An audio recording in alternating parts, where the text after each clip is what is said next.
L'église, donc, c'est une assemblée de personnes qui ont été appelées par Jésus-Christ et qui ont répondu à son appel. Amen. Amen. Amen. Amen, amen, amen, amen. Amen, amen. Donc, l'église, comme je l'ai dit au début, c'est l'église de Jésus. Amen. C'est son église. Ce n'est pas l'église d'une personne. Parce que tout le monde a Papa Roger nous a bien biso, beaucoup le bao, Papa Roger a commis pasteur. Allez, c'est l'église du pasteur Roger. Non. Même église locale, bon, je vais y arriver, c'est quoi l'église locale? Nous bénissons le nom du Seigneur Jésus-Christ pour la première partie, la modération avec Maman Ruth. Nous disons à chaque fois que c'est une partie là où nous sommes emportés par l'Esprit, l'Esprit qui anime nos réunions, l'Esprit lui-même qui a fait que nous nous réunissons 2 ou 3 autour du nom du Seigneur Jésus-Christ, afin qu'il se manifeste. Béni soit Dieu, parce qu'à chaque fois que nous sortons de nos réunions, nous nous sentons enrichis. Nous sentons quelque chose en nous augmenter qu'on appelle la foi. Amen. Et ça fait des jours que nous avons un messager de Dieu, quelqu'un qui vient de la part de Dieu, nous osons le croire. Le pasteur Eddy Touzola, on n'a pas arrêté dans nos réunions passées, dans nos réunions précédentes, de faire allusion à lui. Il a quelque chose à nous apporter. Nous nous disons à chaque fois que si le vase est corruptible, mais le contenant du vase, c'est ce que Dieu met. Dieu, c'est le souverain potier. Et nous sommes des vases créés par son amour, par sa volonté. Il a voulu, et maintenant il nous glorifie, Dieu, comment? En mettant ce qui est de lui en nous. Et du coup, nous devenons des vases utiles au service du grand roi. Amen. Amen. Et aujourd'hui, nous avons un vase. Je dis que le vase est corruptible, mais maintenant le contenu, l'eau, la parole de Dieu, elle, par contre, est incorruptible. Amen. Elle est parfaite. Amen. Amen. Amen. Vous dire cela, c'est introduire simplement le fait que les propos que notre frère apporte, notre pasteur apporte, cela ne vient pas de lui. Nous n'allons pas nous arrêter sur ce que nous voyons devant nous, mais de ce qui sort de sa bouche. Car c'est cela la part de Dieu. Jean était dans la forêt, dans le désert, il mangeait des crapauds, mais pourtant il était en train de préparer le chemin qui conduisait à la vie éternelle. Amen. Hein? Amen. Donc nous allons laisser la place au pasteur Eddy, Papa Eddy Touzola, afin qu'il nous apporte la manne, qu'il nous apporte la manne d'aujourd'hui, qu'il nous apporte la manne qui s'est faite chair, qu'il nous apporte l'eau vive, qu'il nous apporte la parole qui s'est faite un jour chair, afin que nous puissions voir Dieu par le Fils. Amen. Amen. Soyez bénis. Pasteur Touzola, je vous invite à prendre place, qui est tienne, afin que vous nous nourrissiez de la part de Dieu. Amen. Amen. Amen. Je voudrais faire juste une toute petite remarque. Vous remarquerez que j'ai pris cette habitude-là depuis un certain temps de dire toujours Yahushua Hamashiach. Il y a peut-être des gens qui ne comprennent pas. Je ne sais pas si vous tous vous comprenez.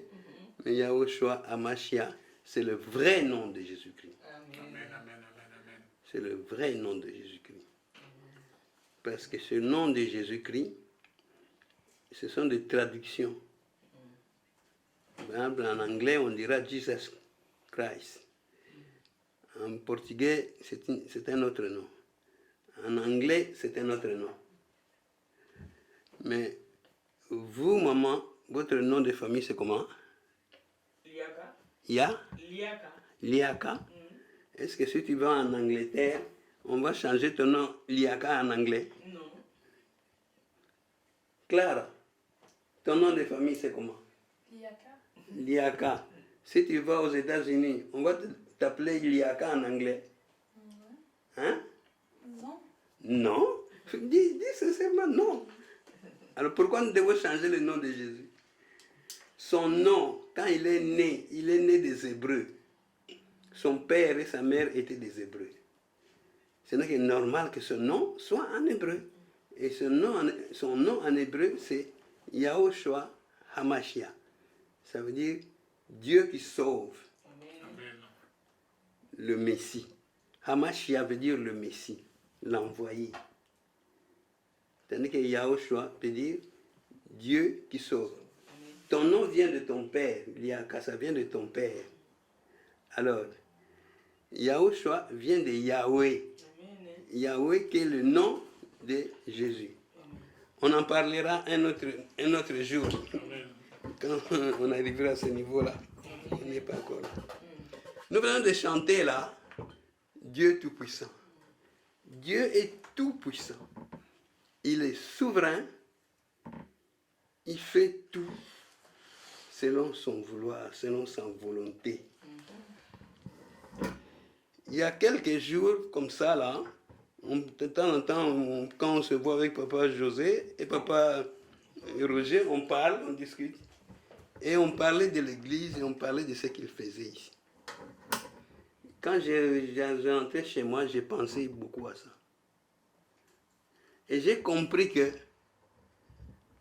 nous avons un peu la même vision dans les matières spirituelles avec papa Roger. Amen. Je dois vous dire que l'église a ce qu'on appelle des piliers.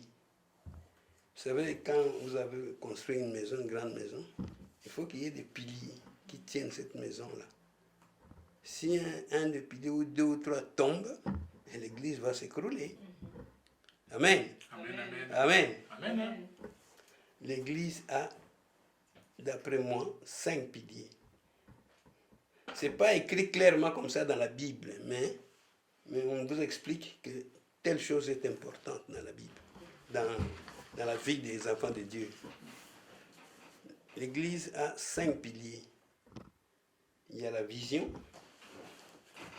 il y a la prière, il y a l'enseignement, il y a la sanctification et il y a l'unité. Ce sont les 5 piliers de l'église. Si une église n'a pas un seul de ces piliers-là, cette église-là n'est pas vraiment dans le Seigneur. Amen. Amen. Amen. Amen. Amen. On en parlera. Je voulais parler surtout de la vision. Beaucoup de gens parlent de vision. C'est le premier pilier de l'église. Les membres de l'église, les responsables surtout dans une église, doivent savoir quelle est la vision qu'ils suivent. C'est quelle vision? Quand nous étions à la louange, il y avait toujours des petits soucis, des petits problèmes, et on faisait souvent les remarques aux gens, tu ne connais pas la vision. Il y a des gens qui disaient, oh, vous, vision. C'est quelque chose de très important.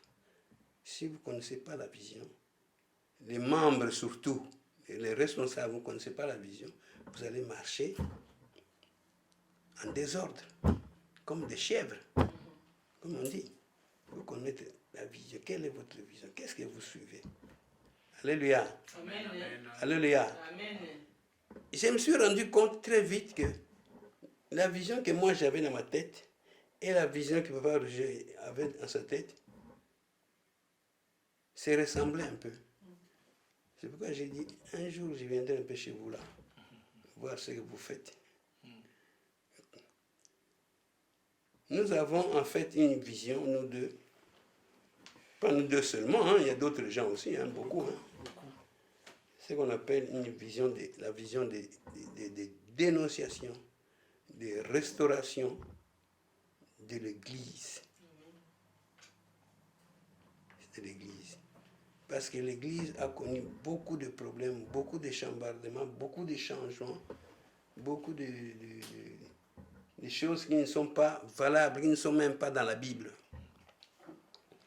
Alors, il y a beaucoup de frères, de sœurs dans le monde qui ont eu cette vision-là, de changer. L'apôtre Paul lui-même a commencé à corriger beaucoup de choses. Il y a énormément de versets où il vous dit, il ne faut pas faire ça, il ne faut pas faire ça. Amen. Amen. Amen. Amen. C'est pour ça que vous avez vu, sous la pression, sous la conduite, sur le dirigisme du Saint-Esprit, je me suis retrouvé ici chez vous. Amen. Amen. Amen. Amen. Amen. Donc, vous comprendrez que nous allons évoluer dans cette vision en quelque sorte, de restauration de l'Église. Et grâce à Dieu, avec le concours du Saint-Esprit qui va nous aider, qui va nous conduire, nous diriger, vous allez comprendre comment l'Église doit fonctionner et doit être organisée selon la Bible ou selon précisément le Nouveau Testament. Amen. Amen. Parce qu'aujourd'hui, c'est pourquoi, surtout que mes enfants sont là, il faut que nous rentrions dans le Nouveau Testament. Dans la plupart de nos églises dans le monde, nous faisons des choses qui ne sont pas dans le Nouveau Testament. Il faut revenir. Pour commencer, j'ai pensé aujourd'hui, avant toute chose, je voulais faire une petite remarque encore, que maman m'avait posé la question une fois, donc papa Roger, je crois il y a 2-3 jours, il m'avait posé la question. Nous allons prêcher comment? Parce que, comme je vous ai dit, l'Église a tellement évolué, a tellement changé, que moi, dans ma tête, j'ai un autre schéma de l'Église, plus particulièrement du culte. J'ai un autre schéma. Quelqu'un peut prendre 1 Corinthiens 14, 26, si j'ai bonne mémoire. Donnez-moi un peu ma Bible, là, j'ai laissé la Bible. 1 Corinthiens 14, 26. 1 Corinthiens 14, 26. Je crois. C'est 1 ou 2, je ne sais plus. Oui, c'est 1. 1 Corinthiens. Oui, 14. 14, 26. 1 Corinthiens 14, 26. Qui a vu ça? Clara, tu peux lire? Je lis au nom du Seigneur. Amen. Amen. Que faire donc, frères? Lorsque vous vous assemblez, les uns ou les autres parmi vous, ont-ils un cantique, une instruction, une révélation, une langue, une interprétation? Que tout se fasse pour l'édification. Une langue, il veut parler de prier en langue. Hein, prier en langue, c'est un don spirituel. Vous voyez ce qu'ils disent là? Ça veut dire que dans la première église, hein, qui n'est pas l'église catholique, la première église, c'est ce qu'on appelait l'église apostolique. Donc après la Pentecôte, quand l'Esprit est arrivé, tout le monde a été pris dans ces mouvances-là, cet esprit-là. Ils ont commencé à parler des langues étrangères. Et les gens ont accouru. Il y en a même qui ont dit, mais ces gens sont devenus sourds, ils ont pris la bière ou quoi? Ils sont ivres. Ils étaient ivres, quoi. Alors, Pierre a dit, non, ils ne sont pas ivres. C'est le Saint-Esprit qui est en eux. Et après, Pierre, ils sont venus, les gens sont venus, ils étaient, d'après l'estimation qu'on a faite, ils étaient au moins 3000. 3000. Donc le premier culte, où Pierre a prêché, ils étaient au moins 3000. Il les a baptisés après, vous voyez, et tout le monde a commencé à prier. C'est comme ça que l'Église a démarré, sous la puissance du Saint-Esprit. Et cette Église-là, elle a commencé à évoluer. C'est ainsi qu'ici, dans 1 Corinthiens 6, dans 1 Corinthiens 14, l'apôtre Paul nous explique comment est-ce qu'il fonctionnait. Par exemple, pour le culte, il ne faisait pas de culte comme nous faisons dans toutes nos églises ici au monde aujourd'hui. Non. C'était un culte simple, un culte spontané. Il ne préparait pas nécessairement comme je l'ai fait ici avec un papier, tout ça. C'est le Saint-Esprit qui conduisait tout. Amen. Alléluia. C'est le Saint-Esprit qui conduisait tout. Vous voyez? Que faire donc, frères, lorsque vous vous assemblez? Les uns ou les autres parmi vous ont-ils un cantique? Vous avez vu que j'ai beaucoup apprécié à un moment donné, Papa Roger est intervenu. C'est très bien. Maman, il modérait, à un moment donné, il intervenait aussi. Ça, c'est bien. Ça, c'est le Saint-Esprit qui est en train de conduire. Il te donne une parole. Il peut te donner une prophétie. Il peut te donner un mot. Vous voyez? Il peut te donner une langue. Mais la langue, évidemment, c'est même dit là-bas. Une langue, une interprétation. Donc, quelqu'un qui parle la langue, il faut qu'il y ait une autre personne qui interprète. Mais ça peut être la même personne. Que tout se passe, tout ceci se faisait pour, c'est ça le rôle, le but de l'Église sur le plan humain, c'est pour l'édification des saints, donc les enfants de Dieu. Amen. Amen, amen. Alors, ça c'était juste un exemple, une petite parenthèse pour dire que surtout quand moi je prêche, maintenant, entre nous sommes ici, vous pouvez m'interrompre, ça ne me dérangera pas. Vous pouvez m'interrompre. Surtout que, quand vous lisez la Bible est très difficile.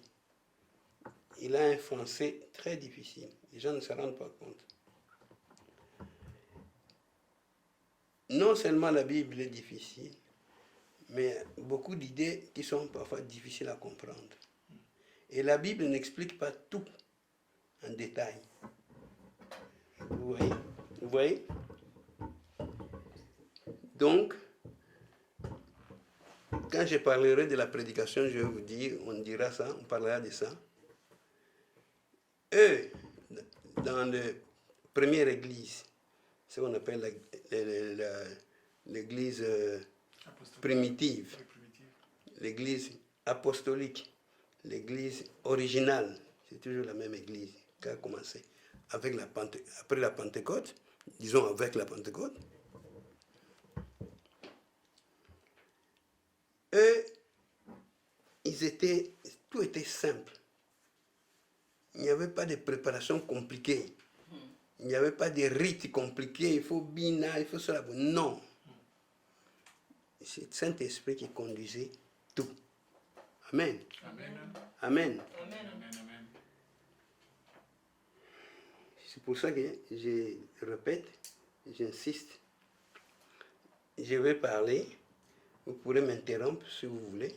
Si vous ne voulez pas, vous écrivez à côté, sur un bout de papier, des choses que vous ne comprenez pas. Ne vous gênez pas. Hein? N'hésitez pas.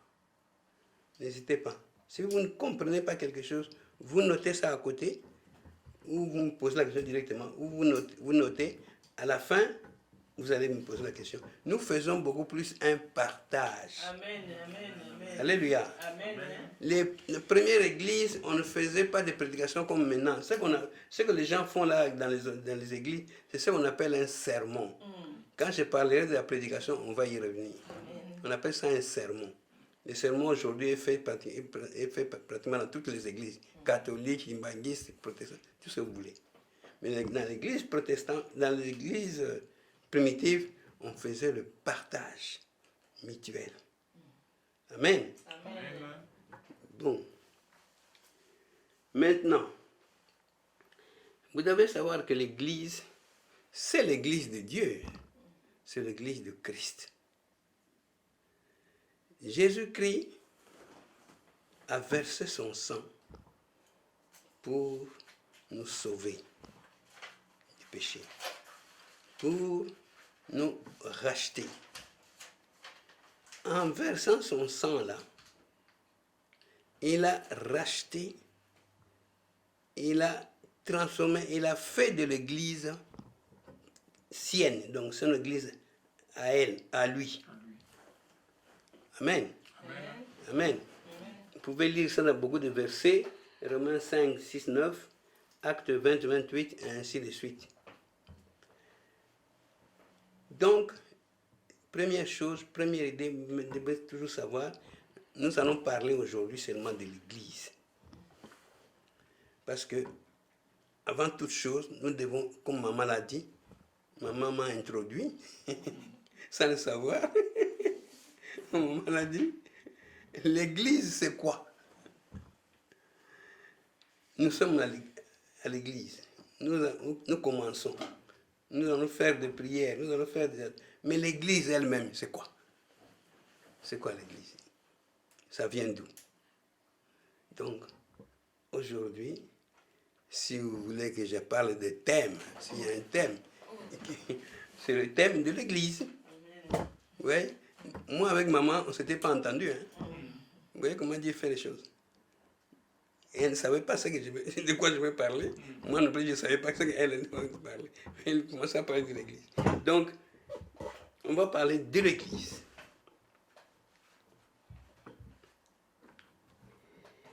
L'Église, c'est quoi? L'Église vient d'où? Et beaucoup de gens, si aujourd'hui, nous sommes là 2, 4, 5, 6. Si je demande c'est quoi l'Église, nous risquons d'avoir 6 réponses différentes. Vous savez pourquoi? Parce que, tout simplement, la Bible, je l'ai dit, est très difficile. Beaucoup de gens ne comprennent pas le langage biblique. Pourquoi? Parce que Dieu a fait les choses ainsi pour que certaines choses importantes soient révélées par le Saint-Esprit lui-même. C'est pour ça que vous ne pouvez pas lire la Bible comme un roman. Hein? Vous ne pouvez pas lire la Bible comme un journal. Pourtant, il y a des gens qui le font. Il y a des gens qui vous disent avec beaucoup d'orgueil, et ils disent, voilà, moi j'ai lu toutes les Bibles, de Genèse à l'Apocalypse. Quand tu commences à entrer dans le détail, tu vas te demander comment expliquer ça, comment il ne pourra pas te répondre. Il se perd parce qu'il a lu ça comme un journal. La Bible est très difficile. Si vous lisez la Bible, mes enfants, mes frères et sœurs, avant de lire la Bible, ou même pendant que tu es en train de lire la Bible, il faut toujours avoir le Saint-Esprit en tête. Le Saint-Esprit doit te guider, doit te montrer beaucoup de choses. Sinon, tu ne comprendras rien. Amen. Amen. Le langage même de la Bible est très difficile.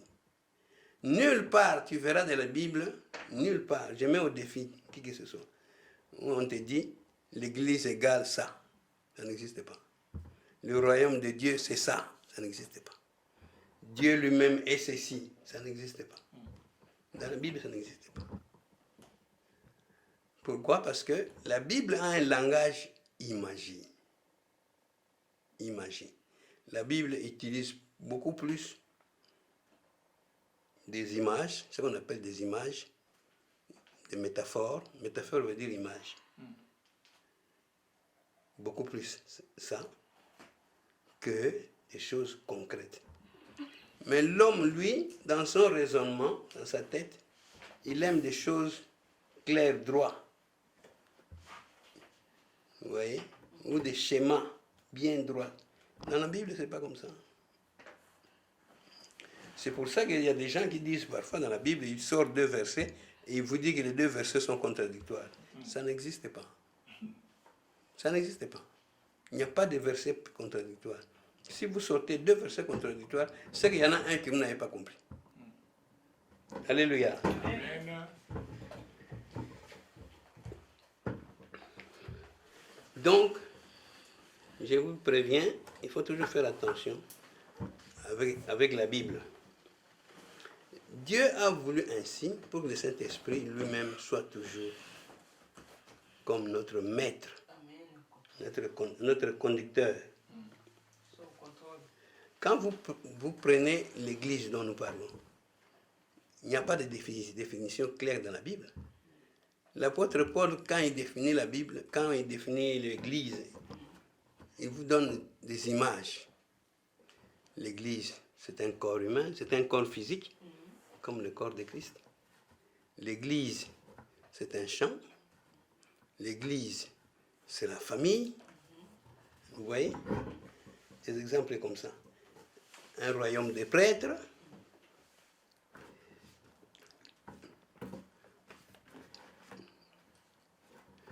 Donc maintenant, pour comprendre, pour saisir la définition de l'Église, il faut connaître toutes ces images-là et en faire une synthèse. Faire une synthèse. Une intégration. Tu fais une intégration de toutes ces images et tu comprendras exactement c'est quoi l'Église. Mais je dois vous dire tout de suite que l'image le plus important, le plus fréquent, rappelé dans la Bible, c'est le corps physique. Et le corps physique. Ça, c'est l'image la plus importante. Le corps physique. Le corps physique. Amen. Amen. Aujourd'hui, malheureusement, la plupart des gens, quand ils parlent de l'Église, ils n'ont qu'une seule image dans la tête. C'est quoi? C'est une entreprise privée. C'est une entreprise familiale.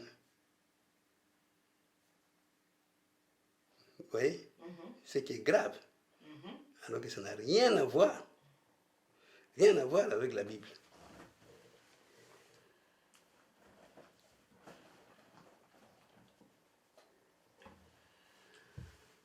Voilà. Le mot église vient du grec, que vous connaissez, j'imagine. Ecclésia. Ça s'écrit avec 2 C ou 2 K. Les 2 orthographes sont valables. 2 C ou 2 K. Ecclésia. On appelait déjà Ecclésia le rassemblement des gens qui se mettaient en dehors des gens qui n'étaient pas avec Dieu. Ça, c'est au début, à la sortie de l'Égypte, quand ils étaient dans le désert. Ils parlaient déjà d'Ecclésia en grec à ce moment-là. Plus tard, quand Jésus est arrivé, il y a des gens qui se mettaient autour de Jésus, des gens qui le suivaient, comme les apôtres et d'autres qui venaient. Vous savez, il y a des gens qui suivaient Jésus. En plus même des apôtres, des disciples. Tout ce monde-là, il s'appelait aussi Église, Ecclésia. Vous voyez? Mais le mot lui-même, Ecclésia, véritablement, la première fois qu'il a été cité dans la Bible, c'est dans Matthieu 16, 18, si j'ai bonne mémoire, quand Jésus-Christ a dit à Pierre, tu es Pierre, et sur cette pierre, je bâtirai mon église, pas mes églises. Jésus n'a pas dit mes églises. Je bâtirai mon église.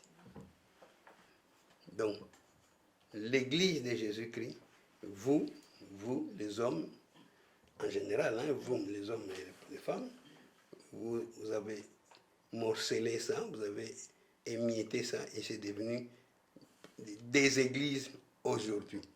Dénomination, ouais. Voilà, des dénominations. Amen. Amen. Amen. Amen.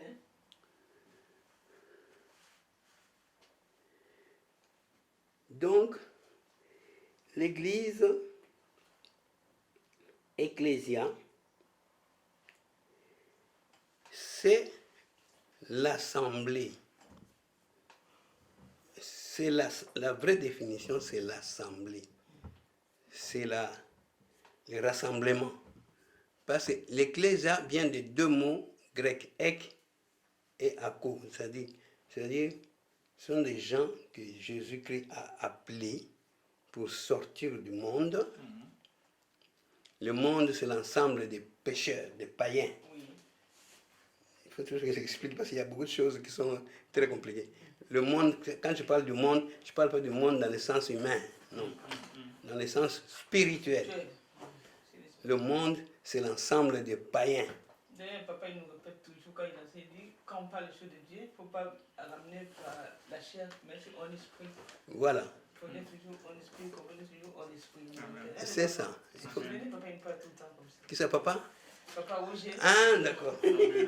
Il a raison, tout à fait, totalement. Donc,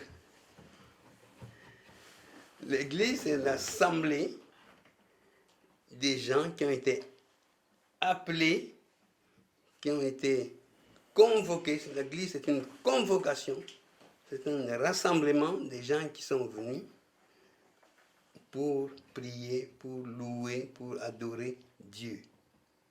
Amen. Amen. Amen. Amen. Amen. Amen, amen, amen. Ok. L'église, donc, c'est une assemblée de personnes qui ont été appelées par Jésus-Christ et qui ont répondu à son appel. Amen. Amen.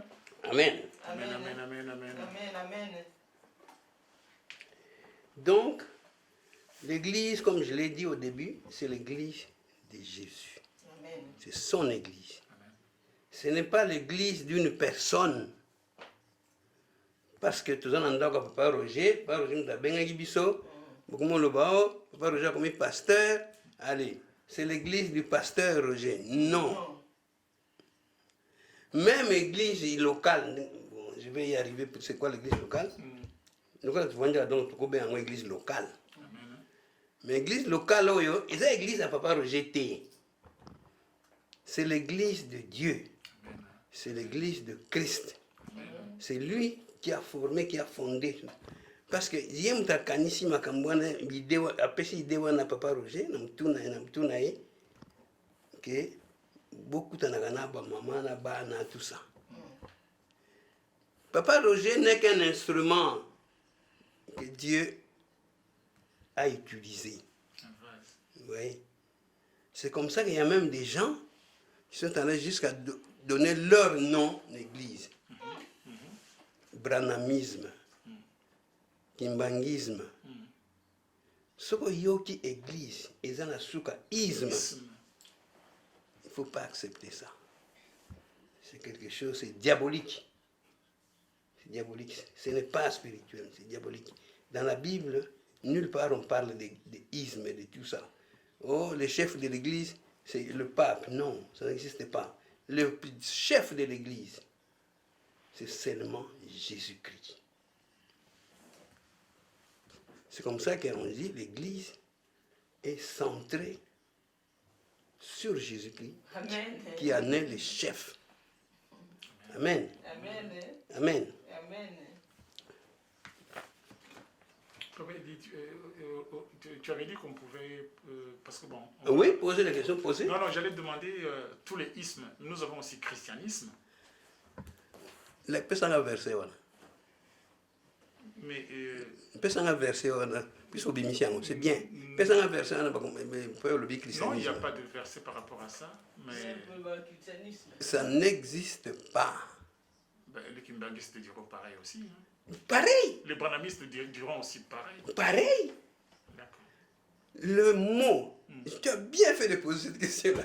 Le mot christianisme n'existe pas dans la Bible. On a inventé ces mots-là au IVe siècle, avec le concile de Nicée, avec l'empereur Constantin. Amen. Ça n'existait pas. Alors, nous Oui. qui suivons Christ, on nous appelle comment? Comment? Vous Vous êtes des chrétiens. Ça s'arrête là. Vous êtes des chrétiens. Et le mot chrétien a été inventé, lancé aussi après la Pentecôte. Parce que c'est Jésus qui a dit aux apôtres, comme il a dit à Pierre, sur cette pierre, je bâtirai mon église.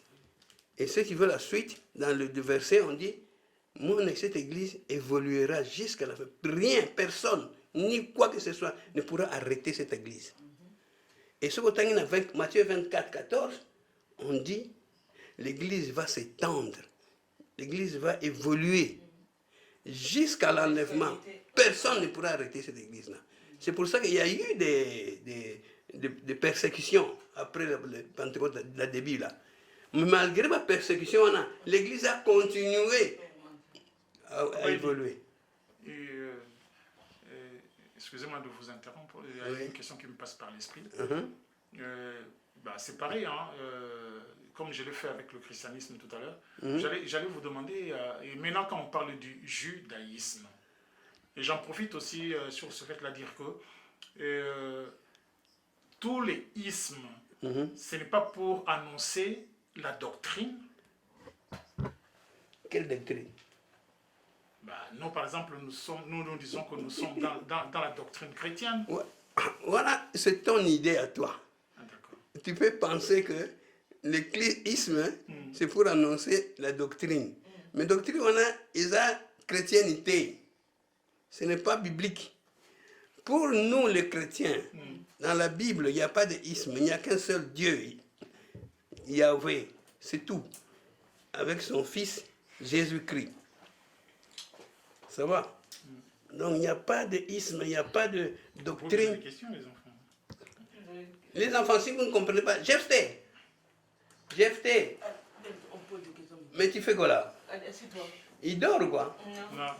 Oui, papa, vous disiez Donc, le isme. les ismes, ce sont les hommes pour s'enorgueillir, pour que orgueil naïe, comme ça, combo naïe et continuer. Même le judaïsme, c'est nulle part dans la Bible. Je te dis ça. Oui. Mais les judaïsmes, d'abord, c'est une petite secte aussi. Hein. Mais ça, on va y arriver plus tard, plus loin. Parce que la vraie église, la seule église, l'église pour Dieu, pour nous, ce n'est que l'église créée, initiée par Jésus-Christ et installée, organisée, si vous voulez, appliquée par les apôtres. Point. Tout le reste, il y a beaucoup comme ça, il y a kisme, c'est l'église, il y a kisme, c'est les religions. Pourquoi tu ne parles pas des religions aussi? Oui, Jésus-Christ n'est pas venu créer une religion. Ça, vous devez savoir, hein, mes enfants. Jésus-Christ n'est pas venu créer une religion. Hein. Jésus-Christ n'a pas créé une religion. Il y a une différence entre une religion et l'église. Hein. Oui. Oui, parce qu'en fait, tous les ismes, ça traduit plutôt... c'est en rapport avec les religions, en fait. C'est pour ça que nous disons qu'il y a le christianisme, donc c'est une religion. Kimbanguisme, Voilà. tous les ismes, c'est en rapport avec la les religions. Or, vous venez de dire que Jésus-Christ n'est pas venu, ne nous a pas apporté une religion. Quoi. Non. Jésus-Christ n'a jamais apporté une religion. Il a dit, je viens créer mon église. Mon église. Point. Okay. Le christianisme, le mot christianisme, on a commencé à en parler vers le 3e siècle. Avant, on ne parlait même pas de christianisme. Le mot chrétien, voilà. Maman, nous, on nous appelle comment? On nous appelle des chrétiens. Pourquoi? Le mot chrétien, ce que tu as dit, j'ai oublié la référence. Oui, c'est Paul qui en parle. Je crois. Non, ce n'est pas Paul. Ça vient du fait que quand l'Église a commencé, quand Paul est allé chercher, non, je me trompe, Barabbas est allé chercher Paul, qui s'appelait Saul, dans Tarse. Hein? Paul était de Tarse. À un moment donné, on le menaçait, on voulait le tuer parce qu'il y a quoi. Alors que Paul n'a pas été avec Jésus, il n'a pas été avec les apôtres. Avec les Non. 12, non. Non. Mais après sa conversion sur la route de Damas, tout ça, on l'a menacé. Alors il est rentré chez lui, dans Tarse. Et là, à un moment donné, Barabbas a remarqué qu'il y a des gens qui commençaient à parler de Jésus, qui commençaient à prier, à faire du culte, hein, en l'honneur de Jésus-Christ, dans Antioche, une ville qu'on appelait Antioche. Et c'est là où Barnabas va aller maintenant à Tarse pour aller chercher Paul, donc Saul. Parce que l'église est bandit. Tout ça, c'est sous la puissance du Saint-Esprit. Hein? Comme on a Tarse, ils priaient, ils chantaient. Et les gens aux alentours, ça va tout le judaïsme. Ce ne sont pas des chrétiens. Parce qu'ils ne connaissent pas Jésus, ils n'acceptent même pas. Ils ne le reconnaissent pas. Alors, ils se sont dit, secte. Ils ont appelé ça secte. Et finalement, ils se sont dit, Christ, comme Jésus-Christ. C'est comme ça qu'à partir du mot Christ, ils ont dit chrétien. Donc chrétien vient dire c'est comme Christ.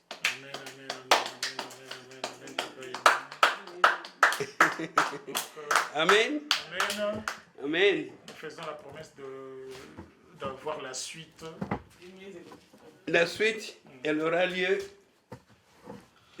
Moi, je suis disponible. On verra. Peut-être le dimanche prochain, on peut faire encore une petite suite. Amen. Olobi? Amen. On va continuer dimanche prochain. Amen. J'attends vos questions. Dieu voulant. Quelqu'un a une question, Gloria. Maman m'avait posé la question sur les branhamistes. Oui. Le branhamisme, c'est pour vous savoir que ce sont des gens, c'est comme beaucoup d'églises. Il y a les mormons qui se donnent des noms comme ça. Et souvent, c'est à partir du fait que du soi-disant créateur, parce que ce n'est pas le créateur en fait. C'est lui qui semble avoir fondé l'église. Bon, on va dire le messager. Non, ils ne sont pas toujours messagers, ce n'est pas vrai. C'est pourquoi je n'aime pas trop ce terme-là de messager. Ils ne sont pas toujours messagers. Un Kimbangu, par exemple. Moi, je cherche toujours qu'on me démontre que Kimbangu est messager. Ce n'est pas vrai. Parce que Kimbangu, c'était qui? Pour aller tout droit au but. Kimbangu, c'était un évangéliste dans une église baptiste. Donc, c'était un serviteur de Dieu. C'était un serviteur de Dieu, voilà. Mais papa, c'est un serviteur de Dieu qui avait un message. Oui, mais son message, c'est-à-dire qu'il avait une vision. Oui, ben oui. Voilà, on tombe dans l'histoire de vision. Voilà, moi je ne sais pas, mais... Il avait une vision qu'en priant, il faut dire aux gens, il faut que les gens comprennent qu'à un moment donné, c'est un message. C'est un message, je refuse Donc pas. c'est un messager. Non, tu ne peux pas le conclure. Moi, je ne peux pas l'affirmer. Bon, on va toucher la prière après. C'est vrai, papa, il dit, on va revenir là. Branham, c'est la même chose. Et Branham le dit lui-même plus tard. Ouais. Qu'est-ce que Kimbangu, par exemple, il n'a jamais créé une église. Non, Il n'a jamais dit que moi j'ai créé une église. c'est toujours la suite. Ceux qui ont fait la publicité de Kimbangu, ce sont les Belges. Quand ils l'ont arrêté, c'est à ce moment-là qu'il y a une publicité dans Yemati. Et ceux qui ont créé le kimbanguisme, ce sont ses enfants et ses descendants. Hein? Mais lui, non. C'est pareil pour les branhamistes. Branham, c'est la même chose. Branham, jamais, de son vivant, jamais on a utilisé ce mot-là. cette expression, si on peut dire. Voilà. Et il a même fait un enseignement en rapport avec le isme, lui-même, Branham de son vivant. Il avait parlé, comme vous l'avez Le dit. isme, c'est diabolique. C'est quelqu'un, ceux qui appliquent ça, sont des gens qui veulent se donner de l'honneur, un peu sur le kumu, c'est ça. Papa, il dit, comme nous nous sommes dit, nous allons, là pour aujourd'hui, nous allons conclure là. Vous allez faire ça par une prière. Et nos amis qui nous ont suivis dans cette introduction, ce sera ainsi, nous allons rentrer à parler de la genèse de l'Église, les débuts, le culte, ce qu'on appelle l'Église, et après nous allons évoluer dans ce qu'on appelle enseignement, prédication, louange, tous ces éléments-là qui constituent le culte. Nous allons rentrer à toucher toutes ces choses-là et voir qu'est-ce que la Bible... Après la religion, ce qui est prévu, c'est le culte. C'est quoi le culte? Voilà. Tous ces éléments-là, tels que nous le faisons aujourd'hui, sont-ils conformes? Enfin, la pratique est-elle toujours conforme à la parole de Dieu? En fait, c'est ce que nous allons essayer de faire. Voilà. C'est ce que nous allons essayer de faire. Ramener notre culte d'aujourd'hui dans la parole de Dieu et voir si cela est conforme.